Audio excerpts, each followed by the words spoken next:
ఇక్కడ మాటిక్కడ ఎన్నాళ్ళైనా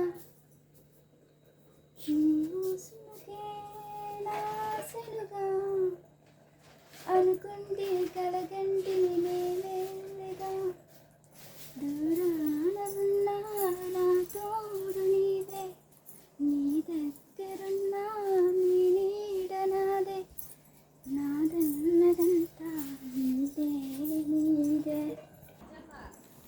ఏం వేస్తారు సాంగ్స్ వాడుతున్నావు అని అనుకుంటున్నారా? నేను ఒకటే చెప్తానండి, మనం అనుకునే వాళ్ళ దగ్గర మనం ఎలాగైనా ఉంటాం, ఎంత ఓపెన్గానే ఉంటాం కదా, కానీ వాళ్ళే వెన్నుపోటు గడిచేది, వాళ్ళే మన గురించి అందరికీ చెప్పేది కూడా వాళ్ళే. అంటే దీన్ని బట్టి నేనేం చెప్తున్నానంటే, ఎవరిని నమ్మకండి, మనల్ని మనం నమ్ముకోవాలి.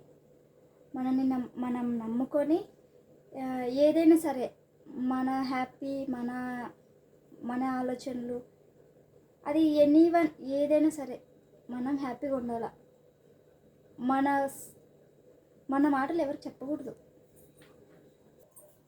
అలా అంటే నీకేమైంది చేస్తారంటే నేనేం మీకు హితబోధనలా ఏవో అంటారు కదా, అవేం చెప్పడం లేదు. మిమ్మల్ని మీరు నమ్ముకొని, మీ కష్టాన్ని నమ్ముకొని ఎవరిని నమ్ముకోకండి. ఒకళ్ళని నమ్ముకొని నష్టపోయాము, ఒకళ్ళని నమ్ముకొని నష్టపోయామని చాలా మంది చెప్తుంటారు. ఒకళ్ళ దగ్గర మోసపోవడమే, కానీ మనల్ని మనం నమ్ముకుంటే అస్సలు మోసపోము, అస్సలు నష్టపోము కూడా. నేను ఎప్పుడు అదే అనుకుంటా, నేను ఎవరిని నమ్మను. బహుశా నేను ఎవరిని నమ్మను, ఎవరి దగ్గర మోసపోను. మోసపోయినాను అనుకో, వాళ్ళని జన్మకి క్షమించను. అది విషయము. ఇప్పుడు టైం వచ్చేసి సుమారుగా 8:30 అవుతుంది, మా ఆయన వచ్చే టైం. ఇంకా మీ హస్బెండ్ నమ్ముతావా లేదా అంటే, మోగిని నమ్ముకుంటే ఎట్టా, మోగిని నమ్ముతా. ఇంకా జీవితంలో ఎవరిని నమ్మను. ఇంకా నేను ఎవరి దగ్గర ఏం కాలేదులే, ఎవరిని నమ్మను ఇంకా. ఇంకొకటి, నేనేం చదువుకున్నాను అని చాలామంది అడుగుతున్నారు. నేను తక్కువే చదువుకున్నా. ఎంత చదువుకున్నానంటే ఓన్లీ 10th చదువుకున్నాను. ఈ యూట్యూబ్ అయినా ఎందుకంటే నాకంటే ఏదో ఒకటి ఉండాలని యూట్యూబ్ పెట్టినా, అంతే. ఇది మించి ఏం లేదు. దీని గురించి ఇంకా ఏం ఆలోచన కూడా పెట్టుకోకండి. నేను ఎవరినైనా సరే నమ్మినాను అనుకో, వాళ్ళ కోసం ఏదైనా చేస్తా. ఏదైనా అంటే నా దగ్గర ఉన్నది ఆస్తి మొత్తం రాసి ఇచ్చేయంలే. నేను చాలా పినాసిదాన్ని అంటే మరంత పినాసిదాన్ని కాదు. వాళ్ళు ఇతరులను బట్టి నేను ఉంటా. అది ఏ చెడైనా చమత్కారంగా మాట్లాడతా చేస్తారు లైవ్లో అనుకుంటుంటారు చాలామంది. చమత్కారంగా కాదు, చమత్కారంగా ఉంటా. డైలీ అదే చమత్కారం ఏముండను, కొంచెం సీరియస్గా కూడా ఉంటా. లైవ్లలో చమత్కారంగా ఎందుకు మాట్లాడతానంటే, లైవ్లలో ప్రతి మనిషిని రిసీవ్ చేసుకోవాలి. వాళ్ళు మన లైవ్కి వస్తే ఒక చిన్న స్మైల్ ఉండాలి, కానీ ఏదో మూడితో రాకూడదు. స్మైల్ ఉండడానికి ఏం మాట్లాడతానంటే ఏదో ఒకటి మాట్లాడతా ఖచ్చితంగా. కానీ ఏదో టైంపాస్కి వచ్చే వాళ్ళు లైవ్లకి ఏదో మన దగ్గర నుంచి కోరుకుంటారు, అంటే ఎంటర్టైన్మెంట్. నా మాటలతో, లేదంటే నా మాట తీరుతో, నా భాషతో, నా యాసతో, ఏదో ఒకటి సంథింగ్. వాళ్ళు పెట్టే కామెంట్లకు నేను ఇచ్చే రిప్లై, సంథింగ్ ఏదైనా సరే. వాళ్ళు మన ఛానల్కి మళ్ళీ రావాలంటే మళ్ళీ ఆలోచించాల. వాళ్ళు పెట్టే కామెంట్లు కూడా నేను ఏం పెద్ద సీరియస్ ఏం నేను తీసుకోను, మా ఇంట్లో వాళ్ళు కూడా తీసుకోరు. అది సోషల్ మీడియా, వాళ్ళు ఎటైనా పెట్టవచ్చు, మనం ఎటైనా రిప్లై ఇవ్వచ్చు.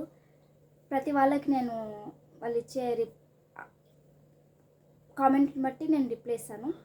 వాడు ఎంత బ్యాడ్గానే పెట్టని, నేను పోనీలేని పాపం అని వదిలేస్తా. ఇదే అనమాట. ఇప్పుడు నేను ఏం చేస్తానంటే, దోశపిండి పట్టిన పొద్దునకి అనమాట. రేపు ఏం కూరగాయలు అవి ఇవి ఏం చేయను, జస్ట్ దోశపిండి పడతాను. ఇప్పుడు రైస్ అయితే అవుతుంది. ఇంకా పొద్దునన్నం కొంచెం ఉంది, అది పెరుగులోకి తింటాను.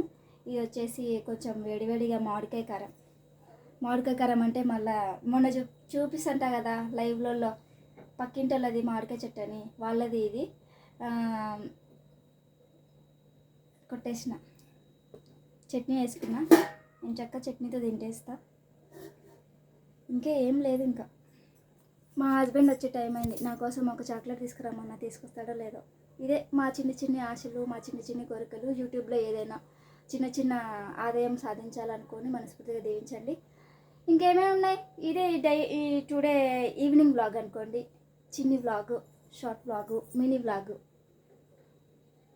ఇంకొకటి యూట్యూబ్లో వస్తుంది ఏమన్నా అంటే వస్తుంది, ఖచ్చితంగా అమౌంట్ వస్తుంది. కొంచెం మీరు ఒక లైక్, ఒక సబ్స్క్రైబు అండ్ ఈ వీడియో మొత్తం చూస్తా అంటే ఇంకా ₹2 ఎక్కువ వస్తుంది. నెలకు సంపాదన ఎంత అంటే యూట్యూబ్లో ఒక 500 నెల సంపాదన. ఇంతకు మించి ఎక్కువ రావడం లేదు. ఒకవేళ వ్యూస్ పెరిగితే వస్తుంది. మీరు అన్నట్టు నెలకి 5,000 6,000 కూడా వస్తుంది. అక్కడ ఏంటంటే యూట్యూబ్లో 10,000 అయినాకనే మనం డ్రా చేసుకోవాలా. ఇంకా అంతకు మించి మనం ఎక్కువ ఎక్స్పెక్ట్ చేయకపోతానేమో ఫ్యూచర్లో. ఎక్స్పెక్ట్ చేయాలి కదా మనం లైవ్లలో కానీ వీడియోస్లలో కానీ. యూట్యూబ్ పెట్టినామంటే దానికంటూ ఒక ఆదాయం ఉండాలి కదా. నా డేటా బ్యాలెన్సే సుమారుగా నెలకు 500 అయిపోతుంది, అంతే కదా. మానిటైజేషన్ అయ్యి డిసెంబర్ నెలలో అయింది. ఇది జనవరి ఫిబ్రవరి. ఇప్పటి వరకు నాకు వచ్చిన అమౌంట్ వచ్చేసి ఒక 4,000 వచ్చింటాయి యూట్యూబ్లో. ఇది కొన్ని సూపర్ చాట్లు వీడియోస్కి. సూపర్ చాట్ వల్ల నేనేం పెద్దగా ఫీల్ అవ్వడం లేదు. యూట్యూబ్ నుంచే వచ్చే అమౌంటే నాకు హ్యాపీనెస్ ఇస్తుందేమో మనసుకి. ఎందుకంటే వాళ్ళు వేసిన డబ్బులు అది నాకు నచ్చదనమాట. నచ్చదంటే అది ఏందో తెలియదు మరి, నా మైండ్కి అయితే అలా ఫిక్స్ చేసుకున్నాను. సూపర్ చాట్ వల్ల వచ్చే డబ్బులు పెద్దగా హ్యాపీనెస్ రావడం లేదు. యూట్యూబ్ నుంచి నేను పెట్టే వీడియోల ద్వారా వచ్చే అమౌంటే నాకు హ్యాపీనెస్ ఇస్తుంది. అదైతే ఖుషు. ఓకేనా. ఇది ఈవినింగ్ బ్లాగ్ అండి. ఈ బ్లాగ్ నచ్చితే ఖచ్చితంగా లైక్ చేయండి, షేర్ చేయండి, సబ్స్క్రైబ్ చేయండి. ఉంటా, బాయ్.